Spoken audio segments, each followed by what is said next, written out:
بسم اللہ الرحمن الرحیم وصلی اللہ علی سیدنا محمد وآلہ الطیبین الطاہرین واللعن الدائم علی اعدائہم اجمعین۔ آج کی اس مختصر سی گفتگو میں کچھ باتیں مسجد کوفہ کے بارے میں پیش کی جائیں گی آپ کے سامنے کہ مسجد کوفہ عالم اسلام کی اہم ترین مساجد میں سے اور ان 4 اہم ترین مساجد میں سے ایک مسجد ہے۔ مسجد الحرام، مسجد نبوی اور پھر اس کے بعد مسجد کوفہ۔ حتیٰ مسجد کوفہ کی فضیلت روایت اہل بیت کے مطابق مسجد اقصیٰ سے بھی زیادہ ہے۔ اور خود مسجد اقصیٰ کہاں پر ہے یہ خود روایت اہل بیت میں اس کا تعین کیا گیا ہے، جو اس وقت ہمارا مورد گفتگو نہیں ہے کہ وہ مسجد اقصیٰ کی حقیقت کیا ہے اور روایت کس بات کی جانب اشارہ کیا ہے۔ مسجد کوفہ، یہ بات تاریخ سے اور احادیث کی روشنی میں واضح ہے کہ یہ کوئی ایسی مسجد نہیں ہے کہ جو فرض کیجئے کہ مولا کائنات علیہ السلام کے زمانے سے اس کو مسجد قرار دیا گیا ہو یا نبی کریم صلی اللہ علیہ وآلہ وسلم کے زمانے سے، بلکہ تاریخ کے مطابق یہ مقام، یہ ایک علاقہ یا یہ جو ایک قطع زمین ہے کچھ ہزار مربع میٹر پر مشتمل، جس کو ہم آج مسجد کوفہ کہتے ہیں، یہ حضرت آدم کے زمانے سے اور ایک لحاظ سے دیکھا جائے اس سے بھی پہلے متبرک مقام تھا۔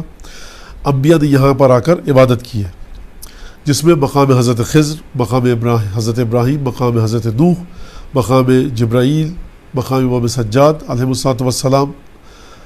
مقام تشت یا دکۃ التشت، دکۃ القضا، مقام نبی کریم صلی اللہ علیہ وآلہ وسلم، محراب ضربت، مقام ادائیگی نوافل جہاں پہ مولا کائنات نوافل کی ادائیگی کرتے تھے، اس امام صادق علیہ السلام کا مقام، یہ سب مقامات مسجد کوفہ میں جن کا نام لیا جا سکتا ہے۔ حتیٰ بعض روایت کے مطابق طوفان نوح کا آغاز اسی مقام سے ہوا۔ اسی مسجد کوفہ میں مولا کائنات نے حضرت امین علیہ السلام نے معجزہ دکھایا کہ آج جو مومنین جاتے ہیں اور صدر دروازہ یا مرکزی دروازہ سب سے بڑا ہے، اور روایات میں اس کو کہا گیا ہے کہ وہ دروازہ جو بنی کندہ کے محلے کی طرف سے آتا ہے، جس کو بعض کتابوں میں باب الفیل اور بعض کتابوں میں باب الثعبان کہا گیا۔ باب الفیل مطلب ہاتھی والا دروازہ، باب الثعبان یعنی اژدہے والا دروازہ۔ فرق کیا ہے؟ مولا کائنات گفتگو فرما رہے تھے، خطبہ دے رہے تھے، منبر کوفہ پہ تشریف فرما تھے، رونق افروز تھے کہ ایک اژدہا آیا، اور اژدہے نے مسجد میں آ کر، جب اژدہا مسجد میں داخل ہوا تو لوگ دہشت میں آ گئے۔ مولا نے سب کو ایک تسلی دی اور مولا نے گفتگو کی اس اژدہے کے ساتھ، اژدہے نے مولا سے سوالات کیے اور پھر وہ دوبارہ چلا گیا۔ تاریخ کے مطابق وہ ایک جن تھا کہ جو اژدہے کی صورت میں آیا تھا مولا کائنات سے سوال کرنے کے لیے۔ جس دروازے سے وہ آیا تھا یہ وہی دروازہ ہے کہ جو آج کے دور میں مسجد کوفہ کا صدر دروازہ کہیے یا مرکزی دروازہ کہیے، سب سے بڑا دروازہ ہے، جس کو روایات میں وہ دروازہ کہا گیا ہے جو بنی کندہ کے محلے کی طرف سے آج مومنین جائیں اگر اس دروازے سے باہر کی طرف آئیں، جب باہر نکلتے ہو بائیں ہاتھ پہ بنی کندہ کا محلہ، آج بھی بورڈ وہاں پر نصب ہے۔ جب حکومت تبدیل ہوئی مولا کائنات کی شہادت کے بعد، جو دمشق میں تخت خلافت پر یا تخت بادشاہت پر جو دمشق کی انتظامیہ تھی، اس نے مولا کائنات کے بغض اور نفرت کی وجہ سے اس دروازے کا نام باب الفیل رکھا، یعنی ہاتھی والا دروازہ، اور یہ کیا گیا کہ یہاں پر ہاتھی لا کر باندھ دیا گیا تاکہ لوگوں کے ذہن سے وہ معجزہ محو ہو جائے اور مٹ جائے۔ لیکن ہمیں حکم دیا گیا کہ ہم اس دروازے کو باب الثعبان کہیں، یہی مرکزی اور صدر دروازہ ہے۔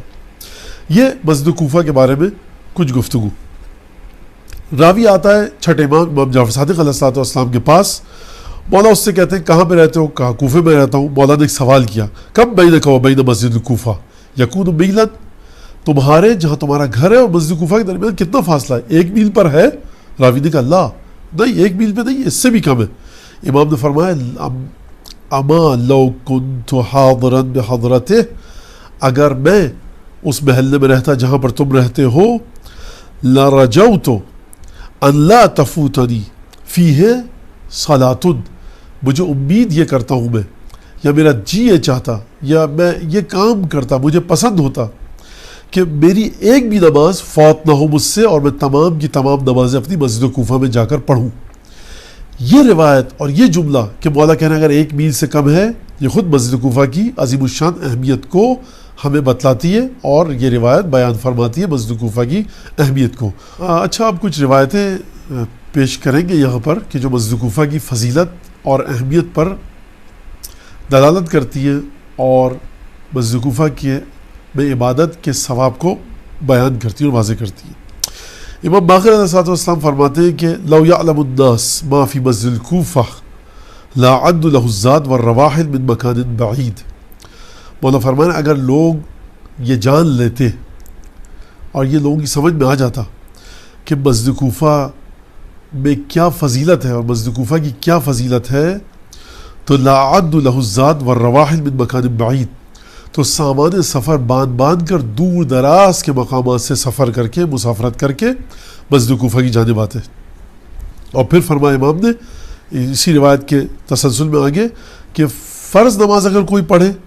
تو 1 حج کے برابر ہے، اور نافلہ اگر کوئی 1 نماز پڑھے تو وہ 1 عمرے کے برابر ہے۔ یاد رہے کہ نافلہ ہماری 2 رکعت پر بھی مشتمل ہے اور 1 رکعت پر بھی مشتمل ہے۔ دوسری روایت جناب امیر المومنین علیہ السلام سے منسوب ہے اور اس میں مولا فرماتے ہیں النافلۃ فی ھذا المسجد تعدل عمرۃ مع النبی، جو کوئی شخص یہاں پر 1 نفل نماز پڑھے مسجد کوفہ میں، وہ ایسا ہے کہ جس نے نبی کریم صلی اللہ علیہ وآلہ وسلم کے ساتھ 1 عمرہ انجام دیا۔ والفریضۃ فیہ تعدل حجۃ مع النبی، اور کوئی شخص جو اگر فرض نماز اس مسجد میں پڑھے تو ایسا ہے کہ جیسے اس نے حضرت کے ساتھ 1 حج انجام دیا۔ اور پھر فرمایا جناب امیر نے وقد صلی فیہ 1000 نبی و 1000 وصی، اس مسجد میں 1000 نبیوں نے، 1000 انبیاء نے اور 1000 انبیاء کے اوصیاء نے اس مسجد میں نماز پڑھی ہے۔ جو ہمیں اسلامی ثقافت میں احادیث کے ذریعے بات ملتی ہے وہ یہ کہ اگر کوئی نبی یا کسی نبی کا وصی کسی جگہ پر رک کر 2 رکعت نماز پڑھے، کوئی بھی ایک نبی یا وصی، تو وہاں پر بہت زیادہ تاکید آئی ہے کہ تم بھی جا کر وہاں پر 2 رکعت نماز پڑھو، کیونکہ وہ مقام وصی یا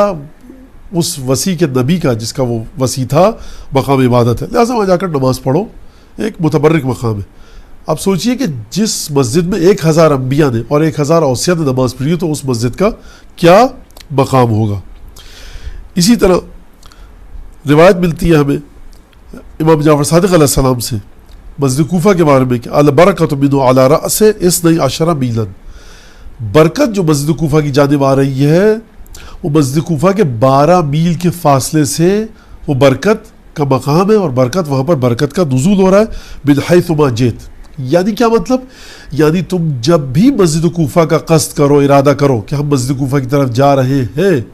من حیث ما جئت، تم جس سم سے بھی مسجد کوفہ کی طرف آنے کا ارادہ کرو، جب 12 میل کے فاصلے پر پہنچ گئے تو وہاں پہ برکتوں کا نزول شروع ہو چکا ہے، اور وہ مقام ہے کہ جہاں پر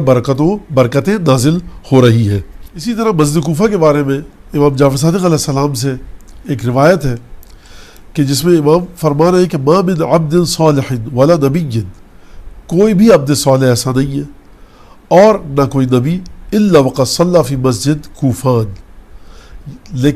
مگر یہ کہ اس نے مسجد کوفہ میں نماز پڑھی۔ حتیٰ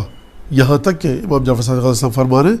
ان رسول اللہ صلی اللہ علیہ وآلہ وسلم لما اسری بہ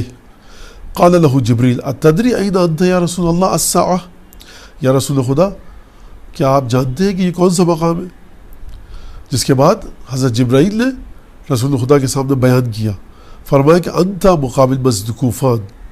آپ کوفے کی مسجد کے مقابلے میں ہیں اس وقت جب آپ معراج پر تشریف لے جا رہے ہیں۔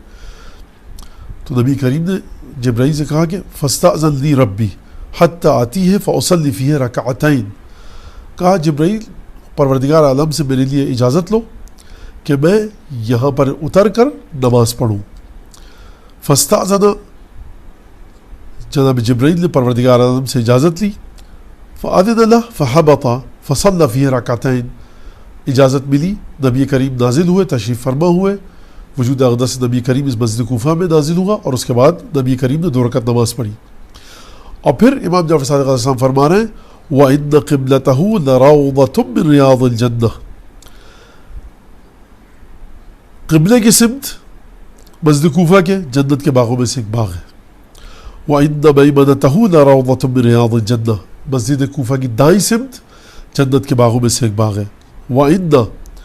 مَيْسَرَتَهُ رَوْضَةٌ مِّن رِّيَاضِ الْجَنَّةِ, اور اس کے بائیں طرف جنت کے باغوں میں سے ایک باغ ہے.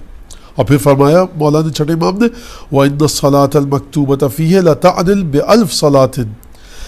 ایک واجب نماز جو اس میں پڑھے گا وہ 1000 نمازوں کا اس کو ثواب ملے گا. وَإِنَّ النَّافِلَةَ لَتَعْدِلُ بِخَمْسَمِائَةِ صَلَاةٍ, جو ایک نافلہ نماز پڑھے گا اس کو 500 نافلہ نمازوں کا ثواب ملے گا. یہ تو بات تھی عبادت کی جو مولا فرما رہے ہیں. بات بہت آسان ہے اور سمجھ میں آ گئی, امام نے فرمایا. لیکن اس وقت انسانی عقل دنگ رہ جاتی ہے کہ جب اس مسجد کا ثواب اور اس مسجد کی برکت کے بارے میں چھٹے امام یہ فرمائیں وَإِنَّ الْجُلُوسَ فِيهِ بِغَيْرِ تِلَاوَةٍ وَلَا ذِكْرٍ لَعِبَادَةٌ, خود اس مسجد میں بیٹھنا بغیر ذکر الہی کیے ہوئے, یعنی کوئی ذکر نہ کیجئے, آپ کوئی نماز مت پڑھیے, کوئی تلاوت مت کیجئے کسی دعا کی, قرآن کی, اس کے باوجود بھی صرف اس مسجد میں بیٹھنا عبادت ہے. اور پھر فرمایا مولا نے چھٹے امام نے وَلَوْ عَلِمَ النَّاسُ مَا فِيهِ لَأَتَوْهُ وَلَوْ حَبْوًا, فرمایا کہ اگر لوگوں کو پتہ لگ جائے کہ کیا چیز اس مسجد میں موجود ہے, کیا ثواب ہے اس مسجد میں آنے کا, تو لوگ آئیں گے. حتیٰ روایت کے مطابق یہ ہے کہ برف پر سے ہو کر لوگ اس مسجد تک اپنے آپ کو پہنچائیں گے. اور پھر مولا کائنات کی حدیث آتی ہے کہ ما دعا فیہ مکروب بمسألة فی حاجت من الحوائج الا اجابہ اللہ تعالی وفرج عنہ کربتہ, کوئی شخص جو کرب میں مبتلا ہے, کوئی ایسا شخص جو کرب میں مبتلا ہے, کوئی نہیں آئے گا اس مسجد میں آ کر دعا نہیں مانگے گا اپنی حاجتوں کے لیے, مگر یہ کہ پروردگار اس کی دعا کو قبول کرے گا, اجابت کرے گا اس کی دعا پر, اور اس کے کرب کو اور تکلیف کو دور کرے گا. حضرت مسلم ابن عقیل کے بارے میں ایک مختصر سی گفتگو. وہ مبدین جو زیارت کے لیے جاتے ہیں عراق اور پھر نجف اور اس کے بعد کوفہ, مسجد کوفہ کے ساتھ ہی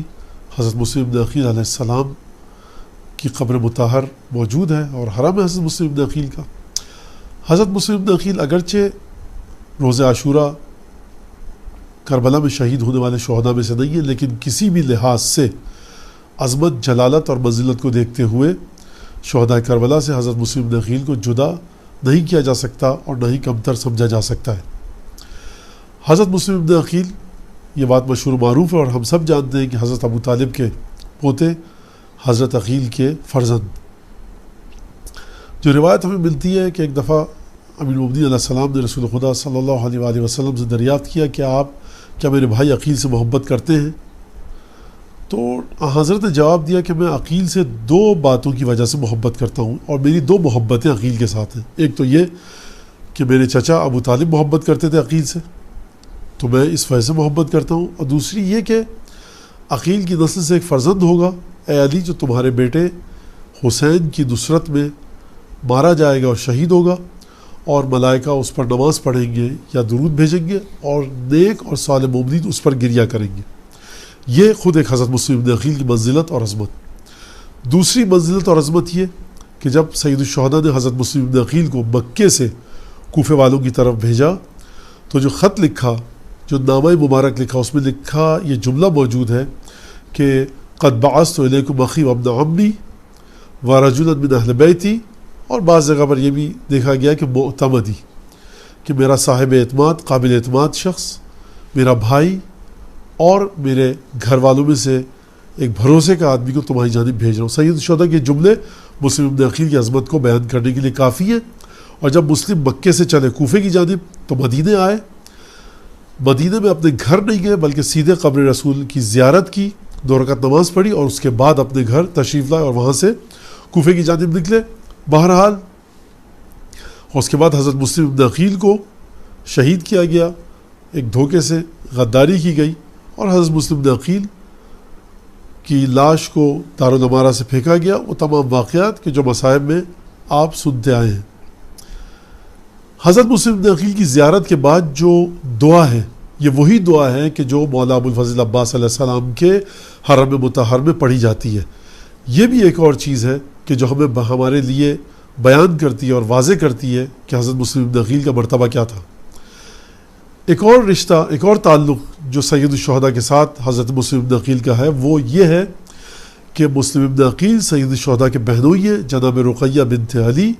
جناب مسلم ابن عقیل کی زوجہ محترمہ ہیں، لہٰذا اس حوالے سے بھی، اس نسبت سے بھی حضرت مسلم ابن عقیل کا ایک تعلق سید الشہداء سے قرار پاتا ہے۔ اور جب مسلم ابن عقیل کی شہادت کی خبر سید الشہداء تک پہنچی تو آپ نے شدید گریہ کیا اور پروردگار عالم سے طلب رحمت کی مسلم ابن عقیل کے لیے۔ جب کوفے میں جانثار اصحاب سید الشہداء کا ذکر آتا ہے تو حضرت ہانی ابن عروہ کہ جو قبیلہ بنی مراد سے ہیں، جن کی اصل اور جڑیں نجران تک پہنچتی ہیں، اور اس کے بعد ہجرت کر کے یہ آئے اور کوفے میں رہے،